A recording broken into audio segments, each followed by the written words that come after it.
2, 1. All right, welcome back to the Speak Your Piece podcast. My name is Ian McNaughton, Big E here, joined by SYP creator Scott Konkin to preview the 2022 F1 season.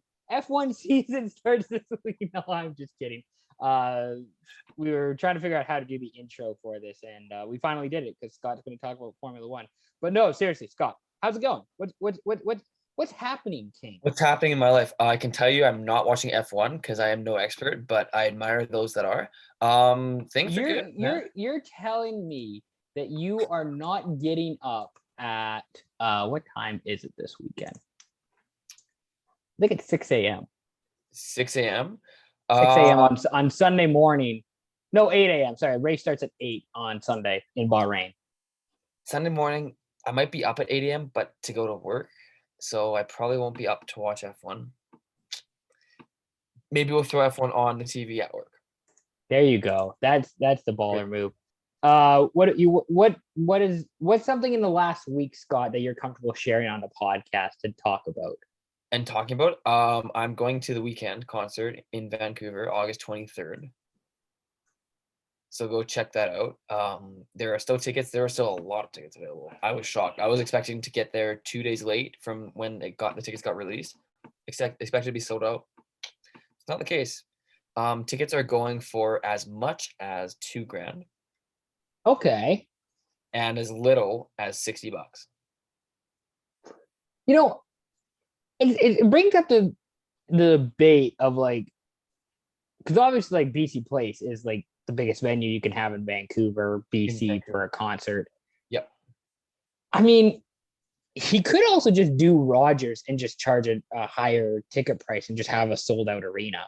Yeah, but I don't know if that's that's the point of what he's trying to do. I think he's trying to get as many people, because again, you look at he changed. It was supposed to be in Rogers Arena. This after hours concert tour was supposed to be in Rogers, and he changed it to BC Place, knowing because again now it's combined after hours before dawn tour. It's a big thing. But I think he wants to maximize the amount of people that can get to see him, and props to him for doing that. Because he was supposed to do 2 shows, wasn't he, in Vancouver? I think now he's 2, yeah. And now he's only doing 1 at BC Place. Yeah, but again, that's with a lot of his tour stops, he's done that, and he's only gone to 1 venue, but it's gone to a much bigger venue. Well, he's combining it. Really, he's combining the 2 days into 1 at BC Place. Exactly, and again, Doja Cat's going to be the feature artist before him. So oh hell yeah, it'll be hell yeah, it's right. It'll be a full 4 or 5 hour spectacle. I'm very much looking forward to it. Kind of right before I come back to Kelowna for my quote 5th year of school. So yeah, that was exciting. Bought those tickets for Saturday. Nice. Yeah. So SYP creator Rav and I are going to go to the Canucks Red Wings game on Thursday night. Nice. Little content for us. A little content. Well, I was kind of tempted to there are tickets going for the Canucks Devils game tomorrow. Was kind of tempted to go see that because of Hughes brothers rivalry. Hughes plural. Hughes, the Hugheses. I wanted to go see the Hugheses. But I'm saving it for Thursday. Rav and I are going to go. Detroit's really been stinking. Very, very stinky are the Red Wings after their game Saturday. I think we play Edmonton tomorrow. We're recording this Monday night, by the way. So Tuesday, I think, is when Edmonton's playing Detroit. Cool. And then Rav and I get to go on Wednesday, we get to go on Thursday. And then I get to go cover 3 Silvertips games in 3 nights. So I get to see 4 games in 4 nights. It's pretty good. Are they all in Everett though? That's the real question. So Red Wings Canucks in Vancouver. Yep. Silvertips at Vancouver. So I'll be in Langley Friday night. Oh, good. Okay. Vancouver in Everett Saturday for our third 3 small dog races. Because what we do in Everett, this is our third time this year we're doing an intermission race featuring dogs on the ice. Okay. That's what the Canucks do. The Canucks do that a lot. Well, we do it too, okay? The Canucks aren't better than we are, okay? But we're doing corgis. Oh, interesting. Okay. So Some corgi races. Corgi races on Saturday night, and then Sunday it's in Everett against Spokane. Nice. Okay.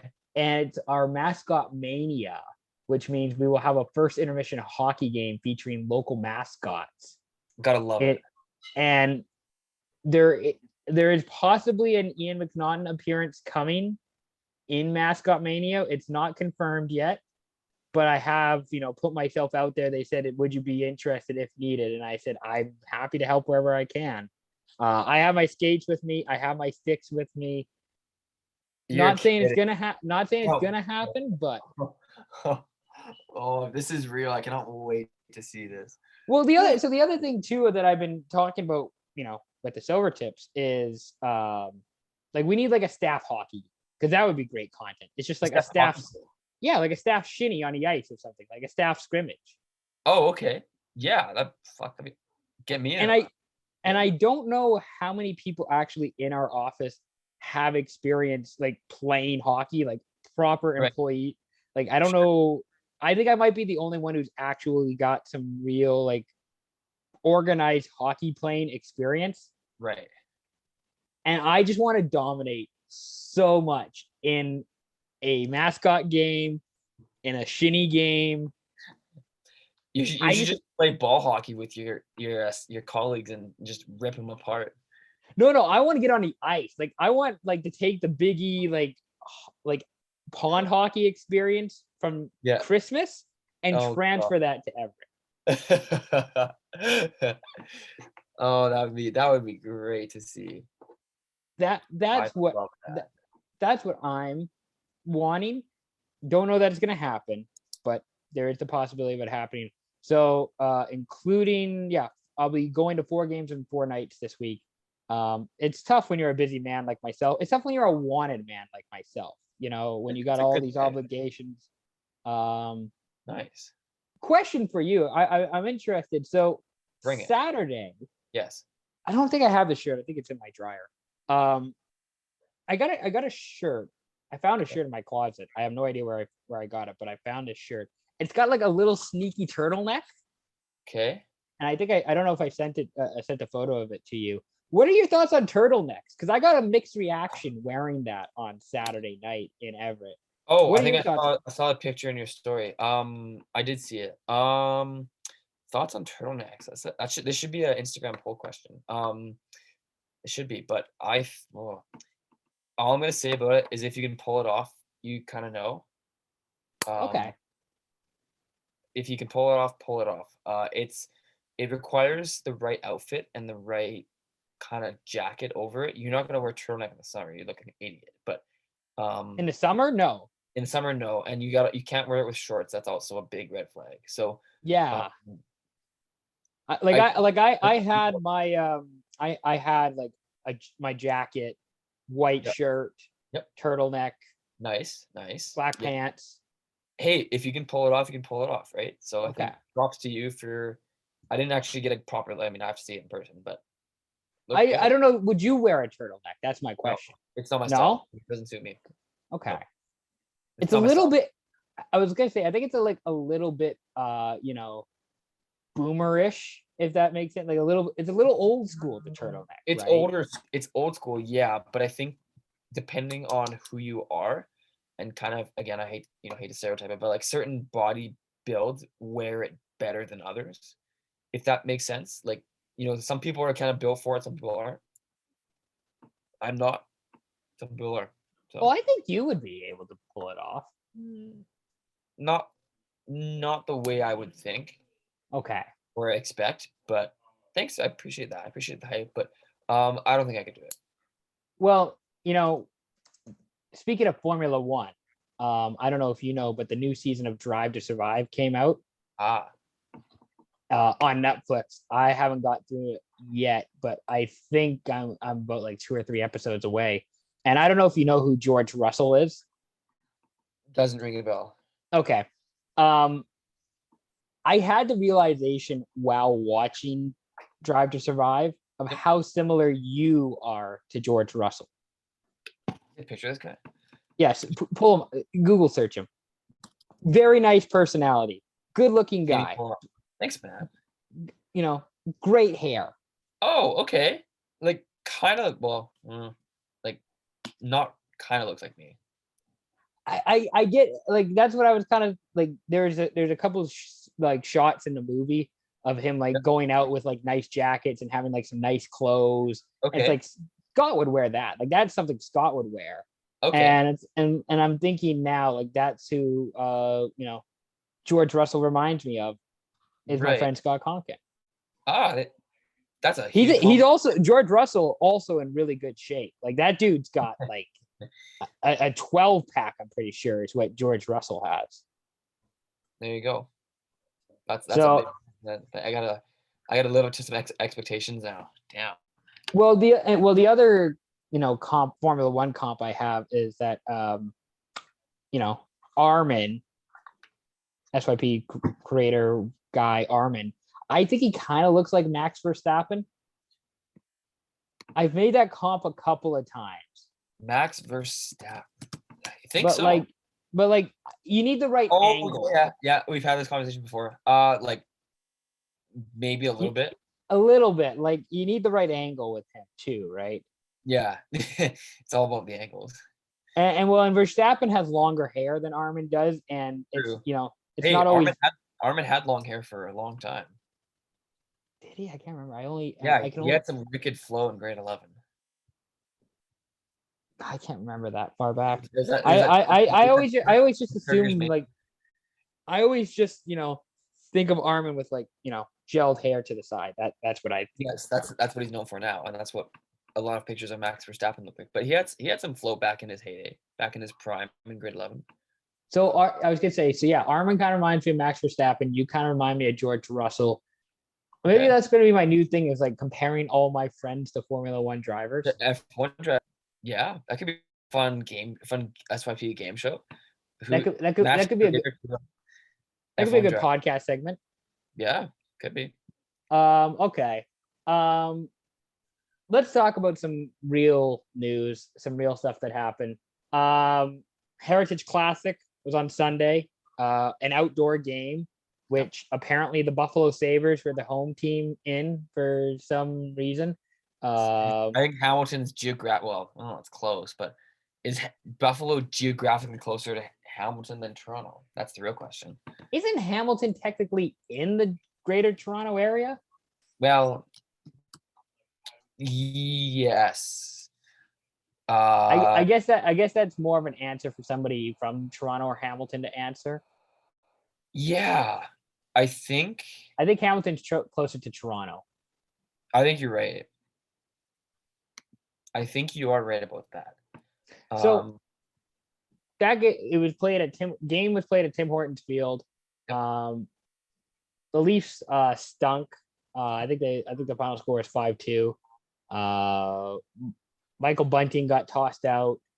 Austin Matthews did something against Rasmus Dahlin that I would have done with my brother playing road hockey. Hits him in the head with a cross check. Matthews gets suspended 2 games.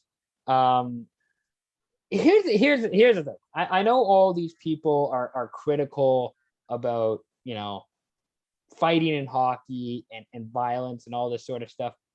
As someone who played a lot of road hockey and garage hockey with my brother, fighting really solved a lot. I think fighting really a lot was solved and figured out through fighting and through punching one another. It's a very interesting statement considering what's happening in some other parts of the world in this point. I agree with you in the hockey. Oh, well, you don't have to take it that far. I was just thinking of it from a hockey context needing to get your emotions out. I agree. I mean, was that really a fight though, or was that just Matthews cross-checking Dahlin in the head? It's kind of what it was. I mean, my first thought was like, okay, like that's not really a surprise. You cross-check a guy in the head with force, you're gonna get a suspension for it, as you should. Yeah. I don't care who you are, even if he's Austin Matthews, so he's one of the premier players in the game. I'm not surprised. It's more the like, I'm not surprised, I'm disappointed. But like at the same time, I also kind of wish that Austin Matthews would just let loose more often. Would just maybe not in that regard of cross checking a dude in the head. That's probably not the best way to go about it. But don't be afraid to throw a punch here and there. Don't be afraid. Don't be afraid. I think all of his emotions have just been adding up. He's been compartmentalizing it. And they finally just snapped one day. Perfect. And now we can set out 2 games. He can just hang out at home, and we're in his York Street apartment in Toronto. I don't know if that's where he lives, but where do we think Maple Leafs players? They definitely don't live in Hamilton. No, I think they either live downtown Toronto, because you'll see like a lot of guys like take subway and stuff. Even in New York too, like they'll take the subway to games. Okay, but but they're not taking, like, Austin Matthews is not taking the subway to a game. He's not. I doubt it, but they do that once a year as like a post on Twitter or Instagram, like, yo, hey, we're normal people. We're taking the subway. We're taking a GO train. Don't they they have that like outdoor practice? They take the subway too. Yeah. I think we do that. I feel like a lot of the NHLers would live in, I don't even know, like Etobicoke? Probably Etobicoke, to be honest. Yeah, probably. Or, well, I was going to say Scarborough, but they're probably on the west side of the city by the airport. Yeah, I'm going to say either. I'm going to say Etobicoke or like maybe York, like you say. Basically, the Leafs didn't play that good of a game. Maybe the Buffalo Sabres are better than we kind of think they are. Honestly, I'm going to give Alex Tuch some love, because he's been, I think, almost a point per game player with Buffalo since he got traded from Vegas. He's been pretty close, and I mean, he is from upstate New York, yes, which helps. But I just think it's a good. I mean, maybe not a good change. I mean, not the best change for Tuch, because he's going from a competitive team in Vegas to Buffalo. But like, it's working well for the Sabres. They get the win yesterday. They're still probably nothing really. The Leafs. Should we talk about the Leafs a little bit here with their performance? Like, I think I'm not. We talked about this, I think, last week or 2 weeks ago. I'm not sold on them as a playoff contender, but no, I'm kind of in the same, again, a week later, and nothing's really changed. To be honest, like, goaltending's a concern. I feel like they need another defenseman on that team, especially a right shot that can play some physical minutes. A guy like Josh Manson, who we'll probably talk about later. And again, there's a couple other guys on the market that they could look at. Klingberg's another guy. It's just I don't know what they're gonna do in Leafland. We're a week away from the deadline. Yeah. You could make an argument that they need a goalie. You can make the forward even. Pardon me? You can even get like a bottom 6 forward on that team even. Yeah, I mean, I don't know what you do to fix it outside of just improving the defense and goalie with Toronto. And not to say that the Heritage Classic should be the end all be all for you to make changes. Like, this has been a trend for like the last month with this team. Right. It's not great. Nope. The Heritage Classic in itself, outside of the hockey game, I thought was okay. I watched a bit of it. It looked cold. I'm glad I wasn't there as a fan. I think it was like coming down hard with snow for the first like period and a bit, based on what I saw. Minus 10 degrees Celsius. Not great. Lovely. Would you sit in an outdoor game for your team?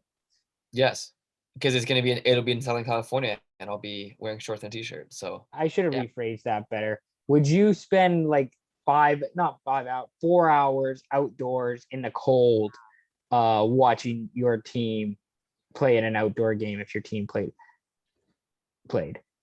Yeah, I think I would. I would have loved to. I think I would have loved to have gone to like the big house in Ann Arbor when the Leafs played the Red Wings. That would have been cool. Well, that's the most had the largest attendance for a hockey game ever. I think it was like I'll pull that up and see. I'm pretty sure it was. I remember that set a record, if I'm not mistaken. I know Um, a lot of college football games get those numbers just because their stadiums are that big, but hockey games never really do. it was okay. So it's tied for the number one game all time. Both the Big Chill at the Big House, which was an outdoor game between Michigan and Michigan State men's teams, got 104,173, and the 2014 NHL Winter Classic with Detroit and Toronto got 104,173. Kind of a bullshit game because Toronto won on a shootout, but whatever. I'm not petty about it. 8 years later, you're not bitter anymore. No, That's no, good. I'm not bitter that I think was it James Van Riemsdyk who scored the game-winning goal? I think it was Bozak actually. Oh, I think you're right. See, I know I'm a hockey expert. What can I say? Yeah. Tyler Bozak with the game-winning goal. Tyler Bozak. Yeah, I thought the Heritage Classic was fine. Yep. It was a game. It wasn't really meant for you and I. It was meant for the people of Toronto, I figured. And I will say it was cool seeing the Canadian women's team out there, and I think they sang the national anthem. That was a cool change. I didn't expect that. They did like a little kumbaya type, swinging back and forth. I thought that was really nice. That was nice. Yeah, that was a good change of having just one singer. I think they were supposed to have like Alicia Cara sing the national anthem or something. I don't remember exactly, but I think she was doing an intermission show. I feel like that's what it was. You're right. She was there. She was doing an intermission show, and somebody else was doing. There was another singer who was doing something, but I don't know exactly who. Yeah. Good for the Sabres. Tough look for the Leafs. That's our, I guess, our Winter Classic notes. Yeah. Do you want to do the Manson trade? Because there's a bunch of hockey. Next week there'll be a bunch of hockey stuff. There's not really a lot of NHL stuff going on right now. Not yet, but it's gonna ramp up really quickly here. Your boy Josh Manson traded from Anaheim to Colorado. Not quite an in-division trade, Nope. Not quite, but in conference. And Manson to Colorado for defense prospect Drew Hellison and a second-round pick in the 2023 draft. I believe the Ducks are retaining 50% on Manson too, if I'm not mistaken. You're retaining half, yep. Scott, you can give me a quick rundown on the Manson trade and your thoughts on it. So again, two ways to look at it. I will say the return the Ducks got was very good. Hellison is essentially Josh Manson 2.0, but a little more skilled, a little less physical, but still very good defensively in his own zone. Right shot guy. He played in the World Juniors 2020. He was really good. And 21, he was there as well, Drew Hellison. He's really good. Expecting good things. He's a second round pick of Colorado, and then they get another second round pick in exchange for Manson, who is a solid physical shutdown kind of defensive guy. Him and Fowler played a lot of minutes together, and they're good buddies. Manson, he was also captain on the team, and that's partly why I'm upset. He was very loyal to the team, and they kept him in place. So they made a deal with Vegas, so Vegas wouldn't take Manson, and they'd take Theodore and Clayton Stoner, and look where Theodore is right now on the Golden Knights. So little bittersweet. I'm a little hurt by it, but it's a business. I get it. It sucks, but Hellison should be in the lineup in 2 years or so, and he'll be good. So, yeah, Hellison, 20-year-old Boston College product. He has 4 goals, 21 assists in 32 games with BC this year. Played for the U.S. national team at the Olympics in February, who got 1 assist. I think Manson is a fine defender. You kind of know what you're getting with him. But on an Avalanche team that is loaded with defensemen, he's going to play he's a top 4 defenseman playing top 6 minutes. Yep. And it just makes the Avalanche that much better, as if they, as if they already were having issues. Like this team's loaded. This team's looking really good. I don't know how you stop them. If they get a Giroux, if they get some type of insert top 6 forward name on the trade bait list, if they get a top 6 forward, I don't know how you stop them, to be honest. I know Linus is down for a bit, but he'll be back. And Manson's a guy who's just gonna, like, he's a guy you want on your team in the playoffs. Like, you don't want to be going against him when it comes to the postseason. No. For Anaheim, this feels like a kind of toss, not a throw in the towel, but maybe like a light toss in the towel on this season. We'll see if they trade. We'll see if they trade Lindholm. We'll see if they trade Raquel. I think Raquel, of the guys that are possibly on their way out, I think Raquel is the most likely to go. Yeah. Unfortunately, but again, I think Lindholm stays. He's too valuable to not keep. And yeah, Zellweger's coming up quick, but he's gonna hit Lindholm or kind of get that 1-2 on the left side. I don't know. I don't think you get rid of Lindholm. I wouldn't get rid of Lindholm. I think you would hopefully try and extend him and make him a part of this rebuild if that's what he's interested in. I mean, you have Jamie Drysdale, who's already getting a ton of action as it is. Like, he's NHL ready and he's looking good. So he's beyond NHL ready. Yeah. So I'm not really too, like, from the Ducks perspective, I wouldn't really be too upset. It kind of is what it is. And, you're kind of, setting yourself up for the future, which is where this team is at right now. It's just making sure that the future is covered. And Helleson, I remember Helleson most from 2020 World or 2021 World Juniors. Yeah. And I remember watching him, like, the shutdown defender, and it's just like, Jesus, like, who does this guy, who's this guy's NHL team? Like, God, this guy looks really good. And it's like, I think he played with Cam York. I'm pretty sure that was the D pair. Possibly. And it's like, this guy's a really good shutdown defender. I wonder which NHL team has his rights. It's like, obviously it's Colorado, because why wouldn't Colorado have their rights? Like, no, the Avalanche are ridiculous, and I don't know how you beat them. So I don't mind this move for Colorado. I don't mind this move for Anaheim. It makes sense. I want to have this conversation, though, a little bit with you, because Florida's in the market apparently for Claude Giroux. That's the rumor that's going around. Sure.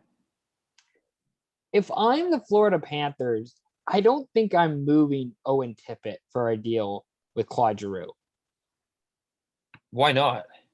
Because I think Owen Tippett is that guy who you need to keep, sustain success in this division. I don't know if Giroux is going to re-sign in Florida after this year.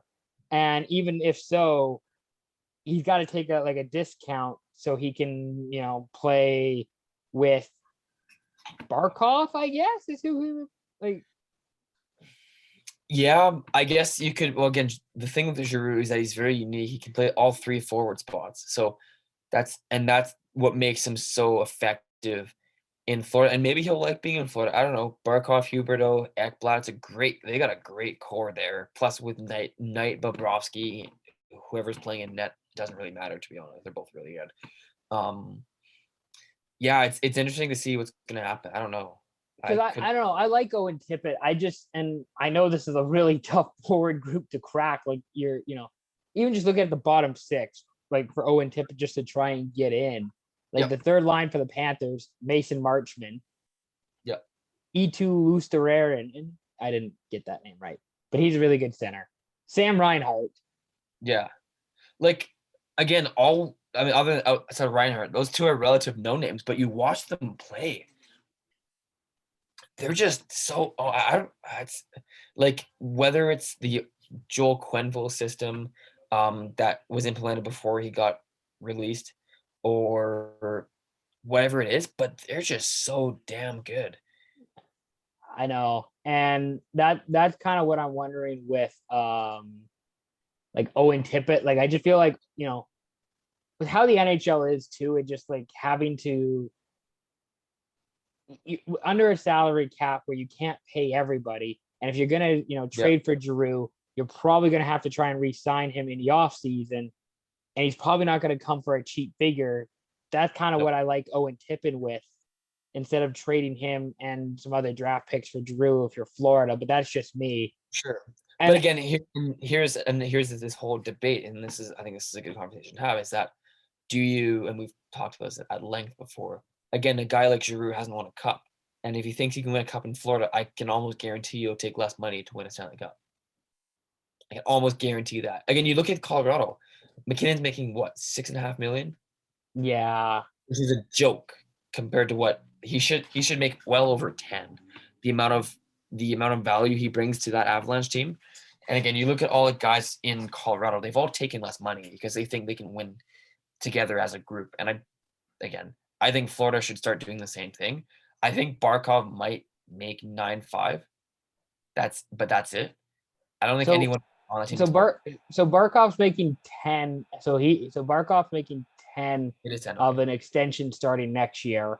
Right. Huberdeau, he's got one more year after this one. Sam Reinhart's got 2 more years after this one. Sam Bennett's got 3 more years after this one. Yep. Carter Verhaeghe's got 3 more years. So according to Cap Friendly, the Panthers have a projected $3.5 million in cap space to work with this offseason. This offseason. Okay. So it's going to be tight. They're going to have to move a player, someone with a little bit of a high cap. And what's Tippett's salary? Because my guess is it's higher than it should be. Owen Tippett, he is 23 years old. He is making $863,000 this year, and then he's an RFA next year. So they're probably not going to re-sign him. Yeah, probably not. Well, I guess it's hard to say. But again, a guy like Tippett, he's unique because, yes, he's not overly proven, but again, depending on the team that takes him, he could be a really good, valuable asset, depending how he gets developed and who he plays with.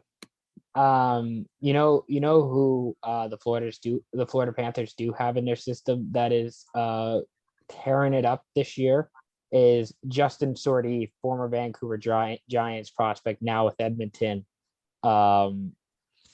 Dude's just crushing it in junior this year. So there's another guy in the Florida system who's going to come up in a couple years, and it's like years and be good. I mean, speaking of guys in the system, Anton Lundell is basically the next Barkov, and he's also on that team. He's a rookie. Yeah.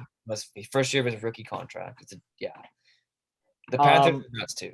Well, and again, you and I have our Calder Trophy talks. Like fucking Lindell, any other year, if he wasn't going up against 2 Red Wings, Zegras, Michael Bunting, he's probably a Calder favorite.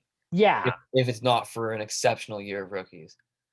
Exactly. So that's what's interesting, I find, with Florida and the whole Tippett for Giroux debate.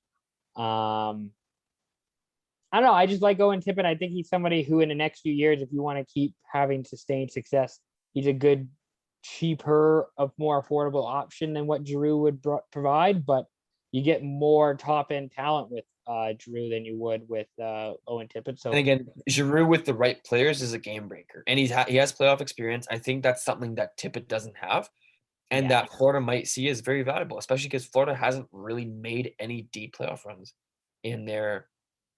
Like, they've been to second round, but they haven't really been past the second round, other than 1 year in '96. But so very interesting to see. They're a team that I'm gonna keep an eye on this week and see what they do. It's also interesting because I think we're setting up right now. I think if the season ended today, Florida would play Toronto in the first round. Oh, that's right, they would. And if the Panthers don't beat the Leafs in the first round, that's bad. That's a little cause for concern, I would think, considering how well they've been doing this year. Agreed. But again, also Florida should definitely beat in the series. How things stand right now, Florida should beat Toronto. They should. In that series, but we'll see. Is there I was gonna say, is there another name or another guy? Just a little preview here for trade deadline next week. Is there a guy that you're kind of interested in, or you're kind of intrigued to see if he gets moved or not? Kinda. I mean, I could talk about a bunch of guys, but one guy that really like Klingberg's a big guy, a big name that I'm very intrigued in, and seeing the price for Manson, I don't even know how teams are going to be able to afford quote paying for a guy like Klingberg. Like you're gonna have to give up first round pick and a top prospect and probably like an active roster player, someone solid that fills the need in the organization.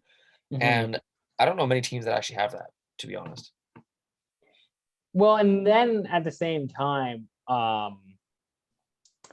have to re-sign Klingberg in the offseason.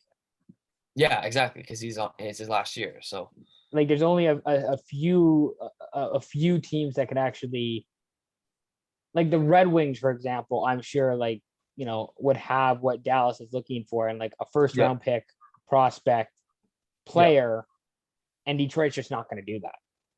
They're not going to do that. I don't think there's a reason to. They're not ready. They're not in the right spot. No, but I guess my point is, like, any one of those teams that if you check off all the boxes, like has cap space, has a first round pick, has the prospect to give up, like there's so many boxes to check off. And then I just don't know how it happens or works. Agreed. Especially now with Dallas coming back into this playoff race. True.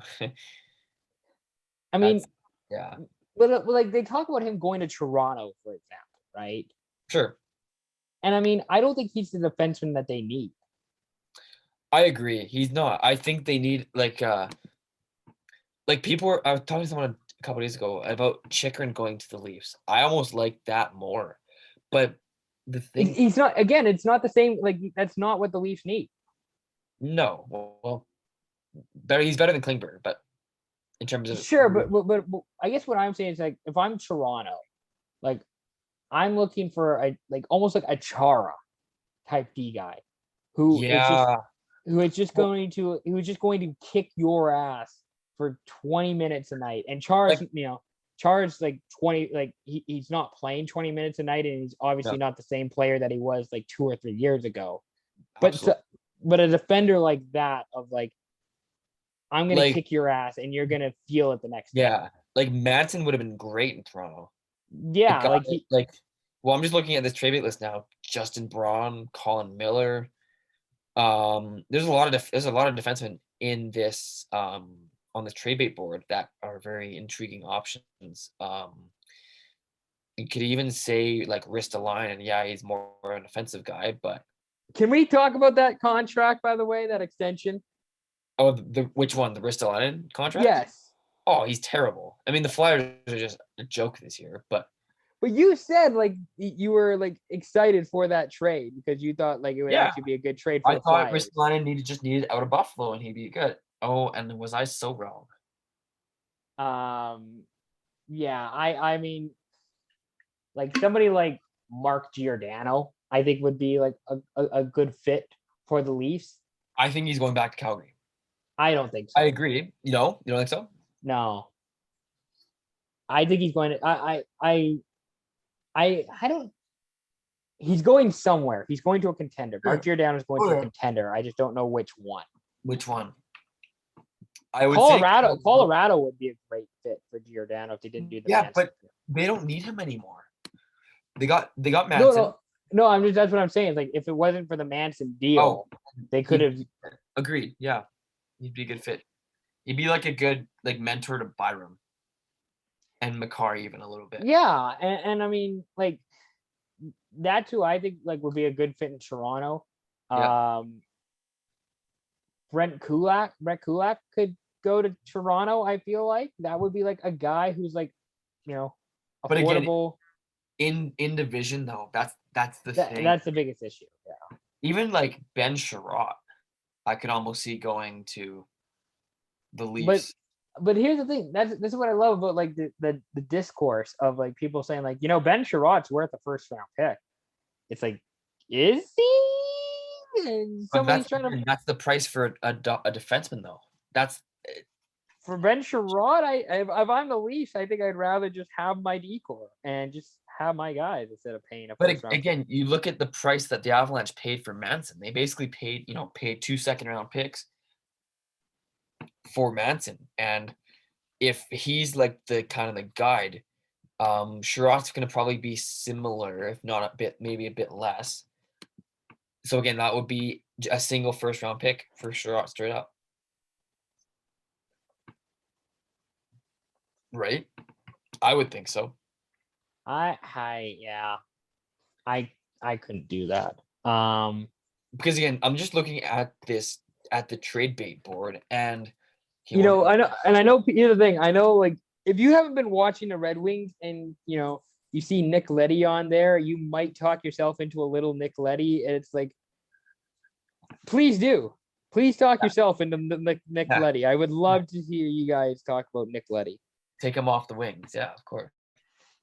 I mean, he's the reason why Red Wings fans think that Seider should be a Calder Trophy winner, is because of the fact he's had to play with Nick Leddy. But let's be real, is Seider carrying Leddy, or is Leddy carrying Seider? Seider's carrying Leddy. Oh, okay, good, yeah. So like people are saying like this, like Seider is doing as well as he is because he's having to play with Nick Leddy. Like that's the argument with Seider. I don't know. You know what dumb team I could see trading for a first round pick for Sherratt is the Oilers. That seems like that seems like something that's definitely up their alley. Yeah. But do they still have their first round pick? I think they do.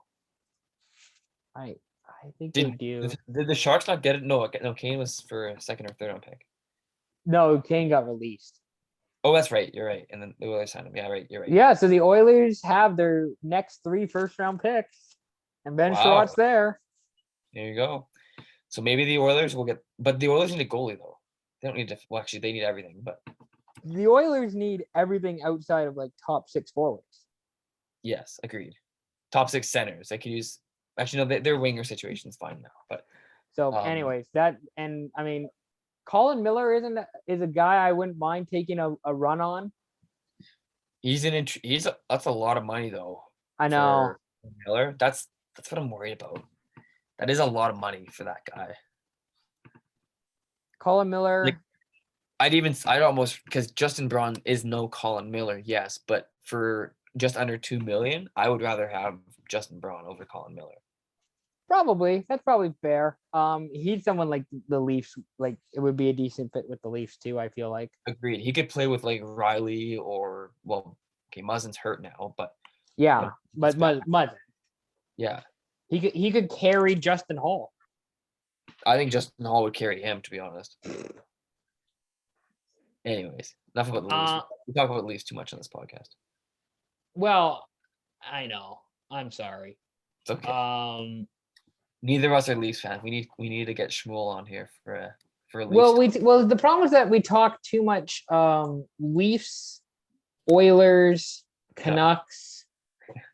Yeah. Actually, I do want to ask you about the Canucks. Sure, go ahead. Talk about the Canucks. So I am seeing there's 3 Canucks forwards on this trade bait board. Who is most likely to go?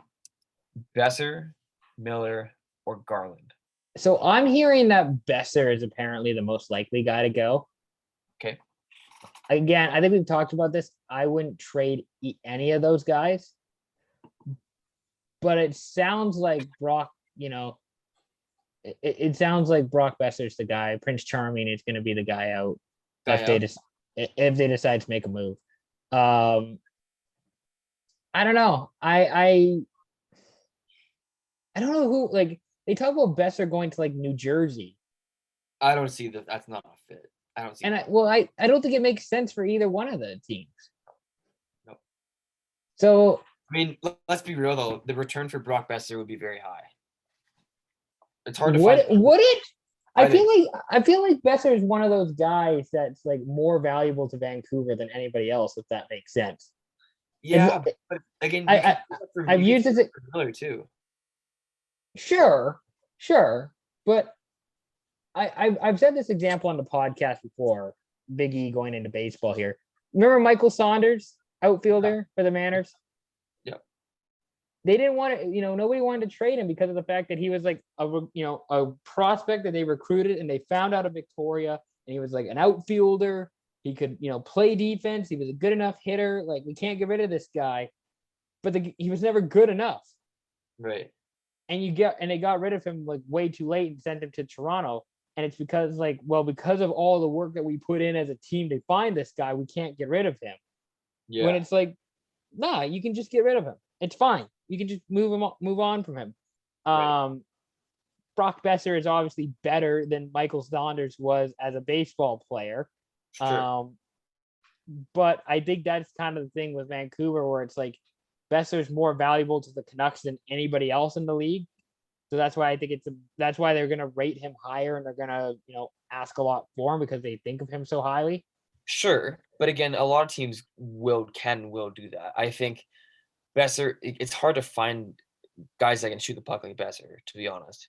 And you're not, again, I kind of wish he shot more.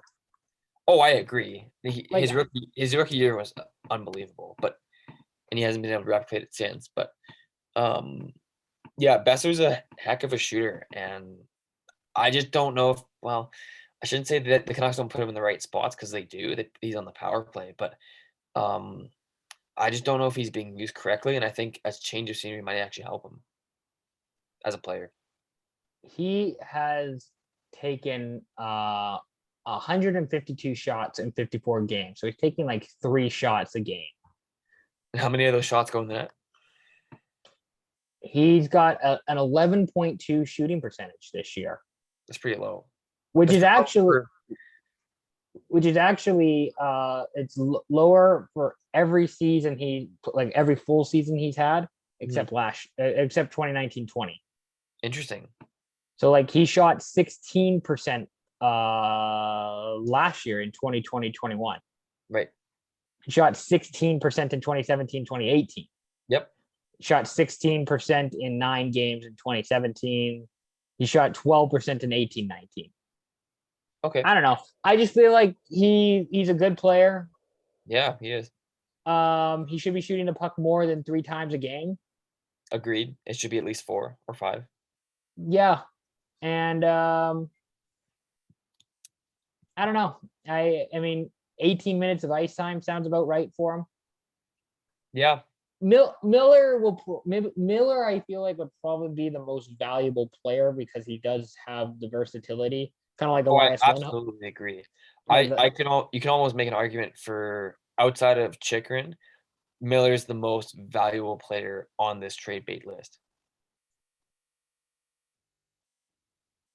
Miller, Giroux, Chychrun. I'd make the argument that Miller's more valuable than Giroux. Okay. Just because of his intangibles. Sure, Giroux brings that too, but I don't know, something about Miller's elevating teams, and he plays those he plays 20 minutes, but he plays that 20 minutes hard. And I mean, you look at what Tampa with him was unbelievable. The Canucks have been lifted because of him, essentially. And if he goes to a team I don't know, dare I say Colorado or Minnesota, or even Carolina, that would be. Oh, Brock Besser in Carolina. Oh, I'm thinking JT Miller. Or JT Miller. Sorry, you said Miller. I was thinking Besser in my head, but yes, Miller. Yeah. Miller, again, he's like Elias Lindholm, right? He just you can put him anywhere in a lineup and he'll do well. Yeah. That's Lindholm is essentially an untouchable in Calgary now. Oh yeah, but it's the same thing of this guy can play center and wing. And he can play top line, he can play third line, he can play power play. Hell, if you need him to do some PK work, he can do PK work. Oh, I'd have Miller in my PK for sure. We'll do a little goalie talk here. Thomas Greiss is available. The goalie market is very suspicious this year. I was gonna say I don't know who's actually available. I think you can make the argument that is Halak the best goalie option this year? No, I'd say Alex Georgiev or Samsonov. In terms of goalies that are available. Okay. I'd say Georgiev because again, Shesterkin's stupid in New York. And Shesterkin's really established himself. Yeah, he's ridiculous. Semyon Varlamov? Baby. I don't know if the Islanders want to give him up though. I don't think they do either. Who do they have behind them? Like no one really. Well, that's the same thing with like Anton Forsberg, where it's like I don't think like if the Senators want to get rid of Forsberg, great, but I don't think they really want to because he's actually been their best goalie this year. Agreed. Yeah. So. It's not the best time to want a goalie at Edmonton Oilers, at Toronto Maple Leafs. Nope, not a good goalie market this year. Good defenseman market this year, I must say. So that'll be fun. And I guess you could also say the Red Wings might be interested in a goalie if Alex Nedeljkovic wasn't just shitting the bed when he starts. Yeah, that's a good point. That trade has not aged well, has it? Nedeljkovic. Well, I guess Bernier's not even on Carolina, but nope, not great. Not great. Scott, we do have some mailbag questions, but is there something else that you want to talk about before we? I was just gonna say we should see what this mailbag's gonna give us. Give us some goodness, maybe. Oh, you like goodness? Who's your 2022 Formula One champion? Who do you think's going to win it all this year? Is Sebastian Vettel still a race car driver? He is, but he drives for a shitty Aston Martin team. Okay, so he's not going to win. No. Ooh. Do you want me to hear? I can pull up some betting favorites for you. This is Scott talking F1, which great content. Or you can do some March Madness predictions too if you want. But I think you. Oh, I got Villanova beating not Michigan. I have Michigan. Villanova's going to beat Gonzaga. I think I have Gonzaga beating Villanova. Oh, look at that. What's your favorite upset? Oh, there's an 11 seed that's really good. I think they're in the Midwest or the East. What's the team name? Here, I gotta pull up this bracket again. You're gonna pull up your bracket. I'll pull up some F1 betting. See, I tried doing mine online, but then it felt illegal. It felt illegal doing an online bracket instead of writing it out by hand because I don't have a printer here. Yeah, you're the OG. I'm old school. You fill it out with a pencil, you write it down, you scribble, here and there. Yeah. And you carry it with you all week to flex on your, and you have one bracket. The first one you do is the real true bracket. That's the one you go off of. Yep. Couldn't agree more. Who's in your final four if you can pull it up? I actually have not made an official bracket yet, but I looked at Keefe's. Not that Keefe's had any influence on my bracket. He is not. And Keefe, obviously well-known college basketball guy. Like he clearly knows what he's talking about. Oh yeah, absolute expert. My final four includes Kentucky. Oof. Out of the East, which might be a cold take. Gonzaga, Villanova out of the South, and then I'm gonna say USC. Okay. There. I think that makes my biggest upset USC over Auburn. Is that your favorite upset that you have in the tournament? No. Michigan over Colorado State. That's a good one. I like that one. My favorite upset. I'm a low-key Michigan guy, so. I didn't know that. Is it because of the Owen Power effect? No, more like the Kent Johnson effect, but Mm, no, I that think, makes sense. yeah, BC boy. So by the way, for you, your F1 Driver Championship 2022 betting, Yep. Lewis Hamilton is favored to win at plus 175. Max Verstappen at plus 185. George Russell at plus 650. George Russell has the third best odds to win the Drivers' Championship this year. Dark horse. Charles Leclerc at plus 750 with Ferrari. Carlos Sainz with Ferrari at plus 1600. And even I'll give you Lando Norris, McLaren driver, who is he was born 2 weeks after I was, is plus 1800 to win the championship. Okay. And your guy Sebastian Vettel is plus 12,000. That's a lot. Okay. Yeah. George Russell is intriguing, but I'm gonna say Verstappen's gonna win it all this year. Can I do I can't do a parlay of Mercedes and George Russell for the championship. All right. That's Scott talking Formula One. He's betting on Max Verstappen, respectable. Yep. Mailbag question. Yep. Friend of the pod, Aiden Ramage. Yep. He asked thoughts on the Thomas Brady situation. The Thomas Brady situation, I'm pretty sure Thomas Brady was a Confederate general back in the day, but the Tom Brady situation, which is probably what you're referring to, I saw something on Instagram. It was quite funny. Well, one thing I saw, Tom Brady saw the gas prices and said, you know what, fuck it, I gotta unretire and make some money. That was one thing. The other thing that really caught my attention was after 2 months of being retired, living at home with wife and kids, Tom Brady had enough and unretired. Yeah, I think there is some actual truth to that, though. So here's my thing on Brady. Sure, bring it. I never thought he was fully retiring. Right. I didn't quite believe it. I also don't quite believe he's coming back. Okay. I need to see him in uniform on the field until I truly believe. I'll believe it when I see it kind of person. Yeah. Okay. I mean, I wouldn't doubt that Tom Brady hates spending time with his family. You know, I get. I mean, he spent like 7 months of the offseason with them anyway, so. Yeah, so what's 5 months gonna do? Wow, he spent like a month with them, and he's like, no, fuck this, I'm done with this. No, screw it.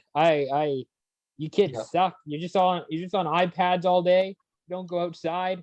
All you do is play Fortnite and what's the? And then Tom's like, hey, Tom's like, hey, you guys want to go outside and play some football? It's like, nobody plays football anymore, Dad. We're all playing, Wordle. Like Rocket League or yeah. We're not playing football, Dad. Go back, go play football somewhere else, boomer. And just like that's I'm sure Tom's like, well, fuck you kids. Like, God. It takes one of his kids to be like, yeah, fuck you, Dad. And then that's enough to set him off. And then he just starts getting his kids to run like Oklahoma drills in the backyards. Like, you kids are gonna learn today. You're gonna learn what it's like to be a real adult. And then Giselle's just like, no, Tom, don't do this to them. It's like, they're gonna learn today, Giselle. They're gonna feel the wrath. She's yelling at Tom in Portuguese, like, just you don't do this, don't do this. It's just like, no, I'm going to do this. Like, this is happening. Oh boy. I mean, again, I'm not gonna believe it with Brady returning until he's actually on the field again, until he's actually playing. Yeah. I do like him back though. I think it's good. I think he wants to end on top, to be honest. Well, that was my point when I feel like I made that when he retired, where it's like, yeah, like Do we all just believe this guy is just going to retire after losing, like not even getting to the Super Bowl? We think this guy's just going to go out as a loser? No, this is Tom Brady we're talking about here. He's going to go out with his 8th ring, and he's going to retire after he gets his 8th ring. Whenever that is, who knows? But I don't know.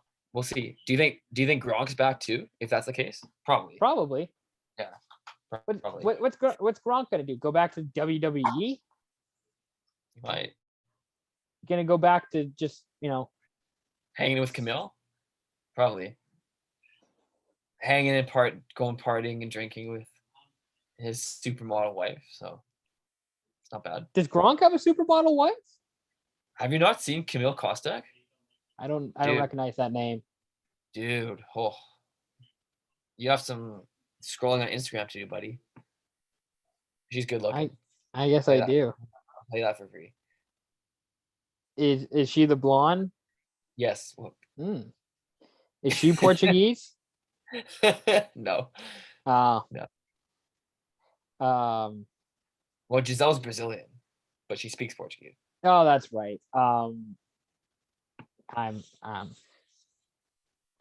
totally up to date with that sort of stuff. Who players are going out with and who they're dating. Gronk could almost be a hockey player dating a blonde girl, or are they married now? I think they're married. Gronk probably, if he can skate, he would be one hell of a hockey player. Gronk and JJ Watt. I would not want to go near JJ Watt on skates. That should be the Leafs. Rushed. That should be the Leafs' top D pair. It's Gronk and JJ Watt. Dude. That'd be good. Okay. Brady, yeah, he's gonna retire, or he's gonna come back, then retire. Once he wins the Super Bowl. Yeah, he can't figure it out right now. Final question. Yes. This is coming from SYP creator Fuji, who asks, what is the best Dorito? What's your favorite Dorito flavor? Interesting. Am I going first? You go first. I'll go first. Sweet chili heat. Oh, great minds think alike. Sweet chili heat is my favorite Doritos flavor. I'm not really a chips guy, but if I had to get a bag of Doritos, sweet chili heat. We had something at Super Bowl. I don't know who brought them. I want to say like Nathaniel and the guys brought like Cool Ranch. Yeah. What was it? Spicy Cool Ranch or something. Might have been that, yeah. Those are really good. Yeah. There you go. So I'm not a big Cool Ranch guy to begin with, but those were good. And if I had to get a favorite favorite bag of Doritos, it would be sweet chili heat. There you go. Very interesting. Our consensus is sweet chili heat. That's interesting. We don't usually agree on this podcast. Not often. Well, no. Yeah. Not like that. That's like no dead set agreement. Where we actually agree. Yeah, where we just what a nice question podcast. Pardon? What a nice way to end the podcast. That was great. Yeah. This is weird because usually we just debate and argue over like our last topic until we sign off. But no, we're actually gonna sign off on like a positive high note. Positive high note, yeah. We're taking the SYP's taking a high road ? What? Yeah, what is this? I know. In this economy? Scott, what do you got planned for this week? Anything how was hockey last night? Did you guys crushing it? Hockey was good. We did win. The score was 11-4. We kind of dominated, but the other team had like 5 guys missing, so it was kind of like expected. Oh, it was an asterisk win is what it was. It was an asterisk win, yeah. It probably would have been like 11-8 had they had a full roster, or it would have been like a lower scoring game, like 7-5 maybe. No, it was good. Good win. We have clinched first place in the standing in the league, so we will get the early playoff game, hopefully, potentially maybe. Got to figure that. We haven't figured out playoffs yet, so we'll figure that out. They start April 3rd. And then when are you done school? My last final is, well, it's weird. I have a final on April 11th, and then I have like a couple projects due after that. So it'll Nice. probably be all wrapped up and done by April 20th at the latest. Gotcha. Okay. So yeah, that should be good. That should be exciting. Anything else? Promote, share, go check out your. Are you gonna start, streaming on Twitch your Call of Duty? No, I'm not nearly that good. No, I think that would be entertaining though. It's just to, like, have, like, a novice, gamer just like trying out. Hey guys, welcome back to my channel. Yeah. Here we are playing Call of Duty, and you just spend 30 minutes just getting your ass kicked. It's like, we're making some progress, not really, but we're here to have fun. Start from the bottom, work my way up. Yeah. No, I honestly don't have any time for, like, I've played Shell like maybe twice in the last 2 weeks. And I've played Call of Duty like the same amount of times, like once or twice in the last month, maybe. Yeah, I played like a 10-minute game today, but it's just, dude, I'm so busy with practicum and school and work and other commitments, but I might go to the Rockets game Friday. Who are they playing Friday? Kamloops. Maybe. Ooh, that should be a good game. Yeah, we'll see if significant other wants to go too, but we'll if the GF wants to go to a Rockets game, but it's her decision, not mine. So fun date night, I'm sure, is the Rockets. Yeah. Yeah, might be. We'll see. You heard that from me first. Mostly because I don't know what else there is to do in Kelowna. To go socialize or date nights. There's some nice places to go. I'm just not aware of them. When I go to Kelowna, I'm usually going to Rockets games. Maybe it's the move. It's the move. Might be. Maybe. Yeah. So, good for Scott. I just want to plug. Again, you should go follow me in the work I'm doing with the Silver Tips. I did the. I don't know if you saw, Scott. I did the Buy Seattle caption with the capital L, and their win Saturday, and that pissed off some people. That was funny. Yeah, I do remember that one. That was great. I'm covering 4 games this upcoming week.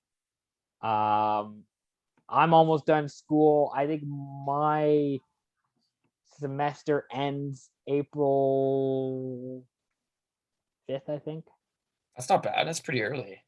But then I got one more. I got my summer class. I got one more class I have to do end of April, May, and then I should be all wrapped up with BTIT. So we'll see how that goes.